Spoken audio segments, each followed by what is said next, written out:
Hello everyone and welcome to the channel. This is Preeti और हम कर रहे थे chapter first exact differential equation. आज हम करेंगे इसकी सेकेंड एक्सरसाइज। देखो, सेकेंड एक्सरसाइज में अब सबसे पहले आपके पास यहाँ पर क्या है, इंटीग्रेटिंग फैक्टर है। इंटीग्रेटिंग फैक्टर क्या होता है वो जानते हैं हम। देखो कि if a differential equation is not exact, अब कि मान लो आपके पास कोई डिफरेंशियल इक्वेशन एग्जैक्ट नहीं है तो and it becomes exact after it has been multiplied by some suitable function of x and y, लेकिन वो exact बन जाती है जब आप उसे किसी x या y के फंक्शन से मल्टीप्लाई करते हैं। तो उस फंक्शन को हम क्या कहेंगे, यहाँ पर इंटीग्रेटिंग फैक्टर कहेंगे। देखो, इंटीग्रेटिंग फैक्टर के लेकर आने का आपका पर्पस क्या था, जैसे हमने डिफरेंशियल इक्वेशन को सॉल्व करना सीखा था। आप उसमें क्या किया करते थे, उससे एग्जैक्ट चेक करते थे और सिंपल आपके पास जो एक जनरल फॉर्म होती थी कि इस तरह से सॉल्यूशन निकलेगा, आप उसे सॉल्व कर देते थे। अब एग्जैक्ट अगर नहीं है तो हमें उस इक्वेशन को सॉल्व करने में प्रॉब्लम रहेगी, तो इक्वेशन को हम वहाँ पर क्या करते हैं, एग्जैक्ट बना देते हैं। और एग्जैक्ट बनाने के लिए जैसा इन्होंने यहाँ पर कहा कि किसी एक्स या वाई के फंक्शन से आप उसे मल्टीप्लाई कर देते हो और वो आपकी इक्वेशन क्या हो जाती है, एग्जैक्ट, और उस फंक्शन को हम क्या कहते हैं, इंटीग्रेटिंग फैक्टर कहते हैं। अब यहाँ पर आपके पास देखो कुछ एक एग्जांपल्स इन्होंने दिए, जैसे हमारे पास जो डिफरेंशियल इक्वेशन है वो इनमें से जो है किसी भी फॉर्म की हो सकती है, तो वहां पर आपके पास जो है इंटीग्रेटिंग फैक्टर किस किस टाइप का बनता है। अब ये टेबल देख के आपको ये घबराना नहीं है कि हमें क्या ये सभी वैल्यूज याद रखनी पड़ेंगी, आपको याद रखने की जरूरत नहीं है। आप चाहो तो इसमें से यहाँ पर जो है फर्स्ट 3 याद कर सकते हो कि अगर इस तरह से आपके पास इक्वेशन है कि x है, साथ में derivative with respect to y minus y derivative with respect to x है, कि यहाँ पर इंटीग्रेशन 1/x² होगा, या आपके पास नेक्स्ट में 1/y² हो सकता है, या आपके पास इंटीग्रेटिंग फैक्टर जो है 1/xy इस फॉर्म का हो सकता है। अब इनका यूज जो है हम कैसे करते हैं वो हम एग्जाम्पल से सीखेंगे इस एक्सरसाइज के। देखो, फर्स्ट एग्जाम्पल इन्होंने आपको क्या बोला है कि प्रूफ करना है कि 1/x² ये y² जो है इंटीग्रेटिंग फैक्टर है इस इक्वेशन का। अब इन्होंने बोला है कि ये प्रूव ही करना है इंटीग्रेटिंग फैक्टर है, तो मतलब क्या कि जो ये गिवन इक्वेशन है आपके पास ये एग्जैक्ट तो नहीं है। यहाँ पर सबसे पहले तो आप वही दिखाओगे कि ये जो डिफरेंशियल इक्वेशन है हमारे पास ये एग्जैक्ट नहीं है। तो क्या करना है, पहले तो इसे mdx plus ndy is equal to 0 इससे कंपेयर करना है। m की वैल्यू निकालोगे तो हो जाएगी 1 प्लस एक्स वाई, एन की वैल्यू निकालोगे तो वो हो जाएगी 1 माइनस एक्स वाई। अब क्या करना है, m का आपको डेरिवेटिव निकालना है y के रिस्पेक्ट में, n का आपको डेरिवेटिव निकालना है x के रिस्पेक्ट में। तो देखो y के रिस्पेक्ट में यहाँ पर साथ में आपके पास जो मल्टीप्लाई में y है और यहाँ आपके पास साथ में मल्टीप्लाई में क्या है, x है। अब y के रिस्पेक्ट में डेरिवेटिव निकालना है, तो पहले तो अगर आप इसे डेरिवेटिव यहाँ करते हैं तो वो 1 हो जाएगा, अंदर आपके पास 1 प्लस एक्स वाई। उसके बाद अगर इस y को ऐसे ही रखे, अंदर वाली टर्म का डेरिवेटिव निकालते हैं तो यहाँ पर आपके पास बचेगा x, तो ये हमारे पास हो गया 2 टाइम्स एक्स वाई। इसी तरह से curl n by curl x का डेरिवेटिव निकालें, यहाँ पर आप पहले इस x का डेरिवेटिव करते हैं तो 1 आपके पास बचेगा इधर 1 माइनस एक्स वाई। उसके बाद x को आपने ऐसे ही रखा, ये इधर इस टर्म का अगर आप डेरिवेटिव करते हैं तो आपके पास आ जाएगा यहाँ पर माइनस में y हमारे पास, और ये क्या बन जाएगा, माइनस का 2xy। अब यहाँ पर आप देख पा रहे हैं कैसे लिखोगे कि here curl m by curl y is not equal to curl n by curl x, कि ये दोनों इक्वल नहीं है, तो जो गिवन इक्वेशन है वो एग्जैक्ट नहीं है, कि दैट इज जो गिवन इक्वेशन आप लिख दोगे कि the given equation is not exact. अब एग्जैक्ट नहीं है, अब इन्होंने क्या बोला था कि प्रूफ करना है कि ये इंटीग्रेटिंग फैक्टर है। अब ये इंटीग्रेटिंग फैक्टर प्रूफ करने के लिए सबसे पहले हमें क्या करना पड़ेगा, जो गिवन इक्वेशन है उसे इससे मल्टीप्लाई करना पड़ेगा। अब आप यहाँ पर लिखो कि मल्टीप्लाइंग यहाँ पर the given equation by 1/x² y²। अब इसको मल्टीप्लाई करने से देखो क्या बनता है, यहाँ पर x² y² आपने लिखा, इधर ब्रैकेट में आप अपनी इक्वेशन लिख दोगे, तो वो है 1 plus x y into y plus में 1 माइनस एक्स वाई, और यहाँ पर आपके पास x और ये यहाँ पर आपके पास dy इज इक्वल टू 0, और ये आपके पास इधर क्या था, dx था। अब अगर आप इन्हें दोनों की डिवाइड में लेकर जाएं तो क्या क्या बनेगा कि 1 प्लस एक्स वाई और यहाँ पर आपके पास एक्स स्क्वायर बचेगा, वाई बचेगा, इधर हो गया जी एक्स, प्लस में आपके पास 1 माइनस एक्स वाई, यहाँ पर क्या बचेगा, एक्स बचेगा और ये क्या बचेगा, वाई स्क्वायर, ये जी वाई इज इक्वल टू 0। अब यहाँ से हमारे पास m की तो वैल्यू क्या आएगी, 1 प्लस एक्स वाई और नीचे एक्स स्क्वायर वाई, और यहाँ से n की वैल्यू क्या आएगी, 1 माइनस एक्स वाई और नीचे एक्स वाई का स्क्वायर। अब क्या करना है, इन दोनों को चेक करना है कि क्या अब यहाँ पर ये m और n आप इनका पार्शियल डेरिवेटिव करते हैं वो हमारे पास इक्वल आता है। तो सबसे पहले तो क्या कर दीजिए, यहाँ पर m का आप डेरिवेटिव कर दीजिए विद रिस्पेक्ट टू y। देखो नीचे स्क्वायर आपके पास हो जाएगा, तो ये x टू द पावर 4 और y का स्क्वायर, यहाँ पर इधर एक्स स्क्वायर वाई आपने रखा ऐसे ही ऊपर वाली टर्म का डेरिवेटिव, तो यहाँ पर आपके पास x बचेगा माइनस में 1 प्लस एक्स वाई, नीचे वाली टर्म का डेरिवेटिव करोगे विद रिस्पेक्ट टू y तो आपके पास बचेगा एक्स स्क्वायर। अब इसे थोड़ा सा सिंप्लीफाई कर देते हैं। देखो ये क्या हो जाएगा आपके पास, x का क्यूब y, यहाँ पर माइनस आपके पास एक्स स्क्वायर और माइनस एक्स का क्यूब y, और इधर आपके पास है x to the power 4 y का स्क्वायर। ये दोनों टर्म्स तो हो गई आपस में कैंसिल। अगर ये कैंसिल हो गई तो बचा आपके पास क्या, माइनस एक्स स्क्वायर और यहाँ पर x टू द पावर 4 और y स्क्वायर, और ये क्या हो गया, minus 1 upon x square y square. ये तो वैल्यू आपके पास आ गई यहाँ पर curl m by curl y की। अब हमें इधर क्या निकालना है, curl n by curl x निकालना है। तो n की वैल्यू देख लो आपके पास इधर क्या आई थी, 1 माइनस एक्स वाई और नीचे एक्स वाई का स्क्वायर था, कि n क्या था आपके पास 1 माइनस एक्स वाई और यहाँ पर एक्स वाई का स्क्वायर। अब इसका हम डेरिवेटिव कर लेते हैं partial with respect to x। तो देखो curl n by curl x, यहाँ पर नीचे तो स्क्वायर हो जाएगा एक्स स्क्वायर और y की पावर 4, अब यहाँ एक्स वाई स्क्वायर, ऐसे ही यहाँ पर देखो x को आप क्या करेंगे, डेरिवेटिव करेंगे, इधर आपके पास y बच जाएगा नेगेटिव, नेगेटिव y, फिर माइनस में 1 माइनस एक्स वाई। अब क्योंकि x के रिस्पेक्ट में डेरिवेटिव करना है तो ये तो हट गया, आपके पास बचेगा क्या, वाई स्क्वायर, तो इधर अपना लिख दो वाई स्क्वायर।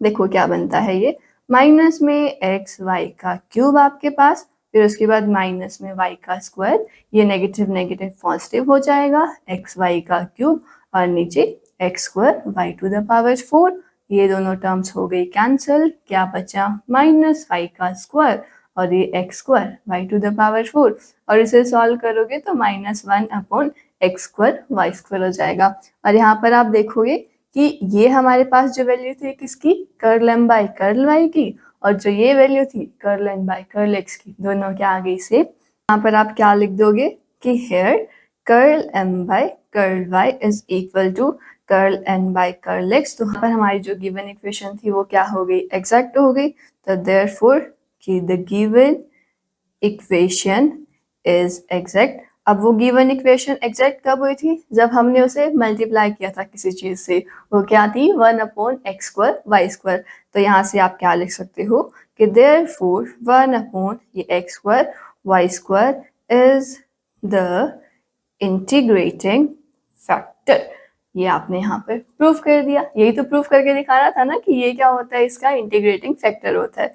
आगे देखो, अब नेक्स्ट क्वेश्चन में क्या बोला कि find the value of alpha, alpha की वैल्यू आपको निकालनी है अगर y to the power alpha आपके पास यहाँ पर क्या है, इंटीग्रेटिंग फैक्टर है इस डिफरेंशियल इक्वेशन का। तो किस तरह से देखिए करते हैं हम इस क्वेश्चन को। आपको यहाँ गिवन था कि y to the power alpha जो है इसका इंटीग्रेटिंग फैक्टर है, तो हम इस इक्वेशन को पहले y to the power alpha से मल्टीप्लाई कर देते हैं। आपने यहाँ पर क्या लिखना है, पहले तो कि मल्टीप्लाइंग द गिवन इक्वेशन, कि मल्टीप्लाइंग द गिवन इक्वेशन, यहाँ पर आप लिख दोगे by y to the power alpha. अब इसे मल्टीप्लाई करने से देखो क्या होगा, 2xy, यहाँ पर y to the power alpha आ जाएगा, इधर dx माइनस ये 3x square minus y square, इधर y to the power alpha, इधर dy इज इक्वल टू 0। अब आपको क्या करना है, इसे m dx plus n dy is equal to 0 इससे कंपेयर करना है। तो यहाँ पर m आपके पास देखो क्या आ जाएगा, 2x, यहाँ पर अब देखो ये y की पावर इधर 1 थी, ये अल्फा था, तो y की पावर आपके पास ये तो हो गई अल्फा प्लस 1, और n आपके पास यहाँ पर क्या आ जाएगा, माइनस में 3x² y to the power alpha, और यहाँ पर माइनस में y टू द पावर आप लिख सकते हो 2 प्लस अल्फा। आपको क्या करना है, यहाँ पर इनके पार्शियल डेरिवेटिव्स कर देने हैं। सबसे पहले हम m का यहाँ पर पार्शियल डेरिवेटिव करते हैं विद रिस्पेक्ट टू y। तो देखो 2 यहाँ पर ऐसे ही अल्फा प्लस 1 आपके पास आ जाएगा, x कांस्टेंट रहेगा और y to the power alpha आपके पास बचेगा।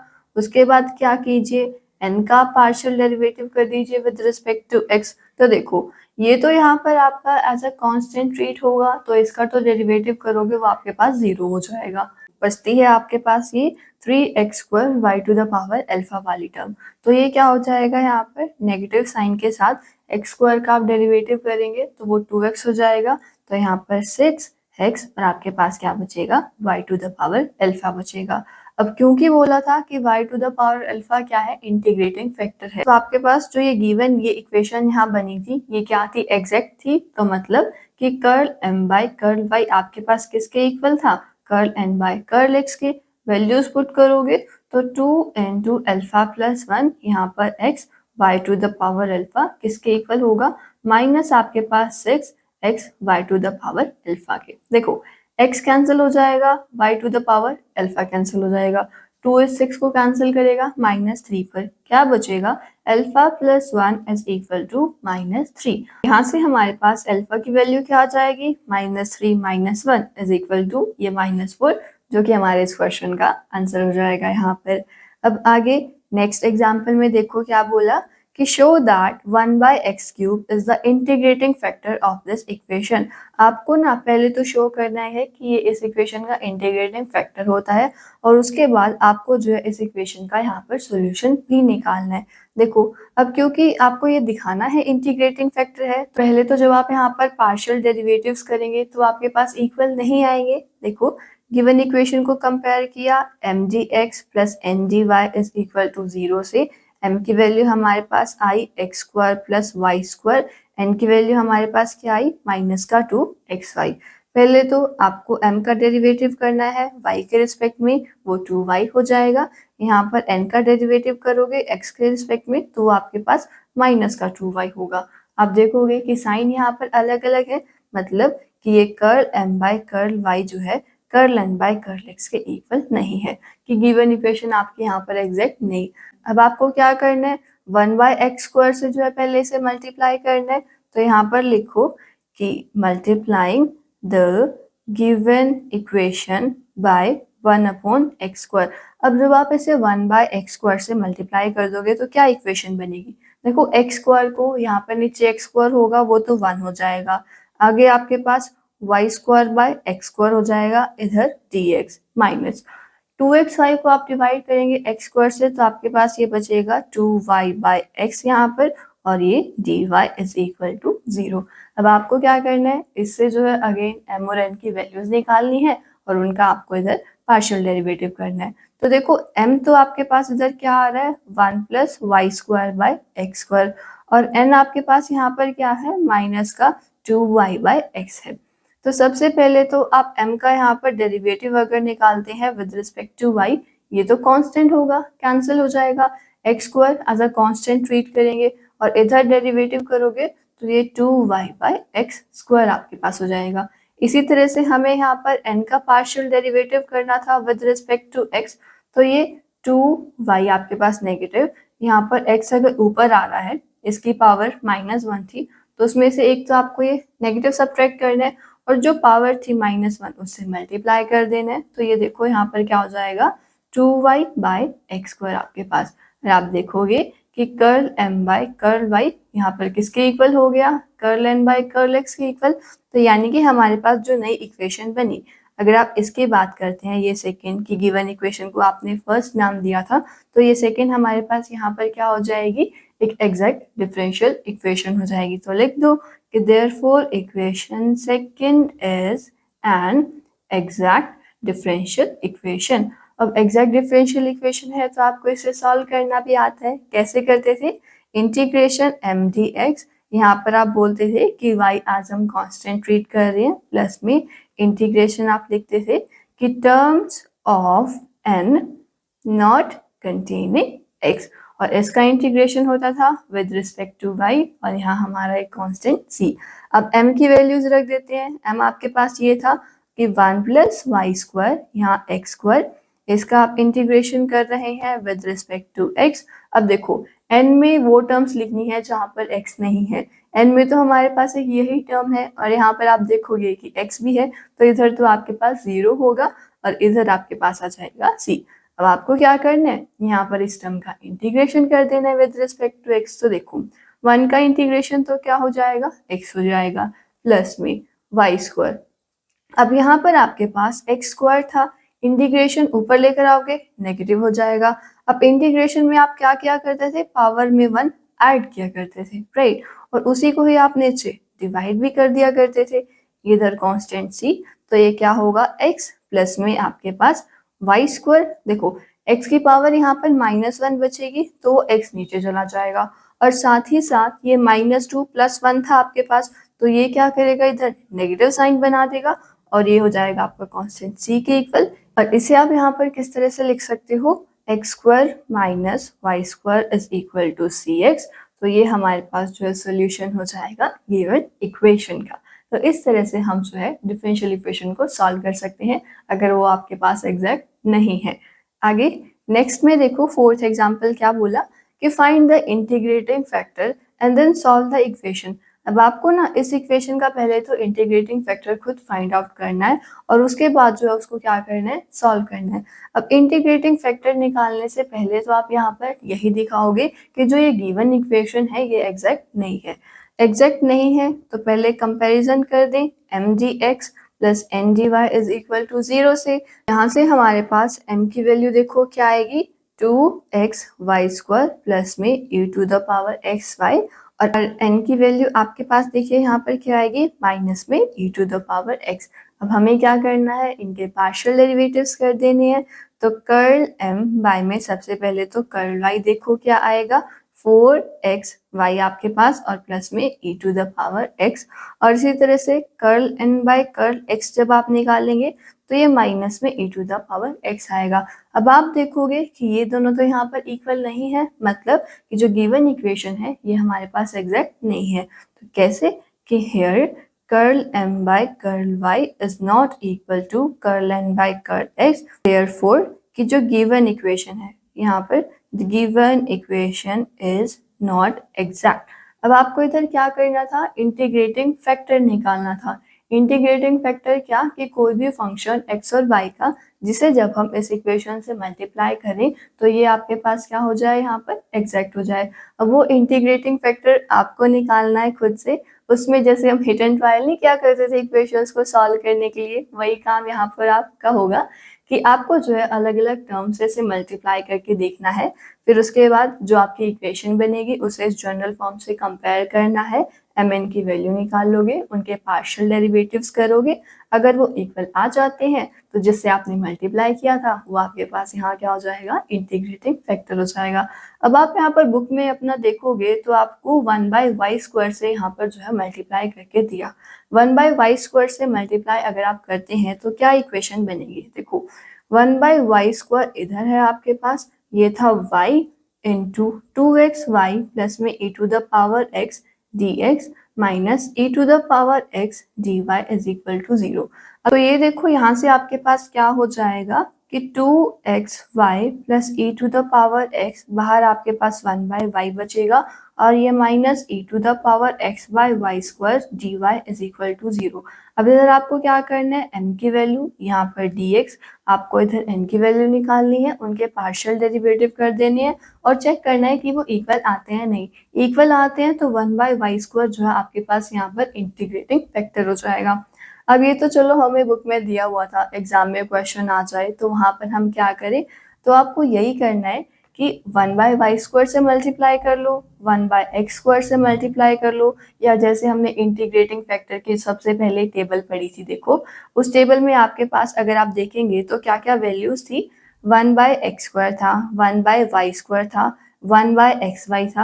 आप यहाँ पर इन तीनों में से किसी से भी उस इक्वेशन को मल्टीप्लाई करके देख सकते हैं। अगर एग्जैक्ट बन जाता है तो ठीक है, नहीं बनता है तो आप किसी और से मल्टीप्लाई करके देख लो। जैसे वो लास्ट एग्जाम्पल ही जो अभी हमने किया वहाँ पर कि 1/y² से हुआ है, क्या 1/x² मल्टीप्लाई करने से वो एग्जैक्ट नहीं बनेगा? तो ये आप यहाँ ट्राई कर सकते हो कि 1/x² से मल्टीप्लाई करने पर जो इक्वेशन बनेगी, m की वैल्यू निकाल लो, n की वैल्यू निकाल लो, पार्शियल डेरिवेटिव्स कर लो। अगर आंसर आ जाता है तो ठीक है, अगर नहीं आता है तो 1/y² से हम अपना क्वेश्चन कर लेंगे। तो ये थे हमारे कुछ एक क्वेश्चंस इंटीग्रेटिंग फैक्टर पर बेस्ड कि अगर आपको कोई डिफरेंशियल इक्वेशन एग्जैक्ट नहीं दी है तो आप उसे एग्जैक्ट किस तरह से बना सकते हो और आगे हम उसे किस तरह से सॉल्व कर सकते हैं। आई होप आपको ये क्वेश्चंस यहाँ पर क्लियर हुए होंगे और ये इंटीग्रेटिंग फैक्टर वाला पार्ट आपको क्लियर हुआ होगा। अगर किसी एग्जाम्पल में आपको कोई डाउट रहे तो ज़रूर पूछिएगा। मिलते हैं नेक्स्ट एक्सरसाइज के साथ।